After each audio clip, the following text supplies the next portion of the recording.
One is for Professor BU, and that is simply, you suggested that there were three stages of globalization: colonialism, human rights, and privatization. What do you think would be the fourth? And the other question is the one that I would like to ask to one of the discussants who suggested that we have to do true cost economic accounting. And of course, to do so, we have to have a true concept of profit. What mechanisms can we use if we're going to replace the market to enforce true cost accounting? And in other words, to make an economic system which is nonviolent and ethical. So two questions. One, what is the fourth stage? And the other question is, what is the mechanism by which we enforce a non-market mechanism? I think we have main question today, which is a very critical question, is that there are certain values to be established in the society, both for economics and for other disciplines in life. Now the main question which we are discussing is, how do we establish those values? Economics is not my field, but tomorrow we also have a session which I am chairing, which is that how do we establish social responsibility of business, which is part of producing economy. And how do we have, what mechanism do we have to restrain that business is done according to certain values rather than valueless kind of business. And how do we establish that ethics is followed in the business? I would also like to tomorrow say and demonstrate, there is enough evidence to show that when business is done with ethics, this is good for business. It's profitable to business. So profit and ethics do not contradict themselves. However, there are some issues in this. Now at one end, in my opinion, what is needed is a new kind of human being we are thinking about, which is ahimsa based on values which we are discussing. The only way, in my opinion, to start with, that is my field, I'm a psychologist, so the only way to develop a new human being is to start with the family and, as rightly said, with schools and education. It is the socialization which is important. Today, who are being socialized? We are socializing the whole nation, the Indian nation at least, on consumerism. All the advertisements which are shown on the TV are influencing the younger generation. Now, can we not have a new policy of showing things which are much more pro-social, which are shown on the TV, rather than only consumerism and so on? So one is how to make sure that whatever education goes to children, and education is not merely by teaching. What are they exposed to? They are exposed to advertisements, and these advertisements will certainly influence. I do not think it is a bad thing to increase desires per se, as you call them, because the demand will always increase. When you have more and more computers, the use of computers will increase. There will be need to apply computers to different spheres of life. There is nothing wrong in that. However, what is wrong is then when this is being used only by a few persons, most of the other people are deprived of it.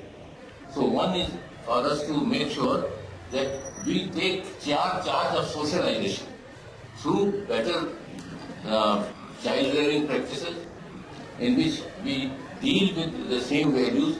The most important thing is education of parents. How do you develop new children who are willing to understand the value of, I think when you are saying equanimity, for example, of making sure that people care for others, they have approach, approach in those matters. I think if we educate parents how to do that, and secondly, if we also have some control over mass media in order to help them to say, which is, I think the cinema is a good example. The films are influencing a great deal, and it has been demonstrated by recent films that good films which are based on values are equally valued and liked by people if they are produced. Now, if you produce, most of the films are filthy films, violence and on the sex and all that, then people are fed on those films. And their whole change of mentality is influenced by those. So can we have something about some mass media changes in education, so exposure masses must change, so that education should be treated, in my opinion, as a wider sense of the term. Certainly schooling is important. Socialization in the secondary officers and organizations is important. But at the same time, what is important is the wider social education which is being influenced.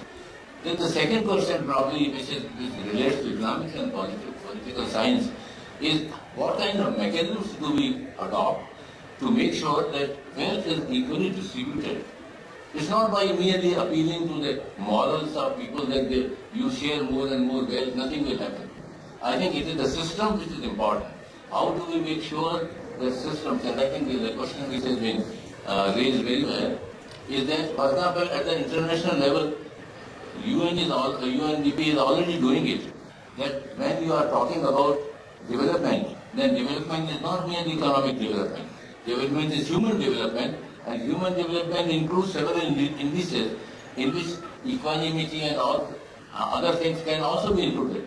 So can we increasingly, and this is happening I think in the world, increasingly can we have the whole concept of development undergoing change, so that development takes into account values, ethics also, rather than only economic aspect of it. And when these are combined, I think economic begins to be oriented towards ahimsa. So that, in my opinion, that economic development cannot alone be treated in isolation. You can't do that. I think it is necessary for us to make sure that we have social issues properly handled by people at all levels, and that we have systems in the government and systems at the UN level where constant pressure should be there, which I think, in my opinion, the world is becoming better every day, in spite of the regret we have for several values which are going down the train. My own perception is that the world is becoming better. There is less exploitation today. There is more equanimity, there is more equality of people today.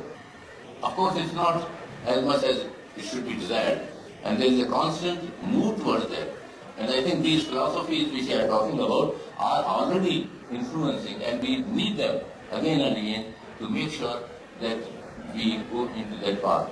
So I think my personal view, being from a different discipline, is that let us begin with a human being, develop a new human being in our society. A human being who respects, I think which has been already said, which is very important, secular. We respect all the faiths. We have respect for everyone. We also encourage people to follow whatever they want to follow. We make sure that the new values of equanimity, of equality, of parsimony, that wealth is not, money is not wasted.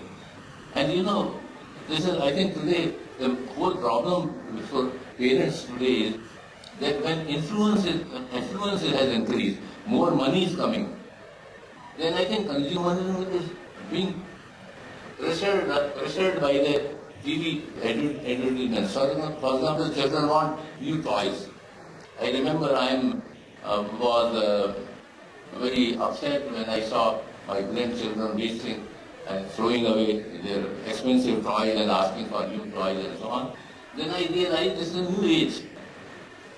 And I think the whole era has changed.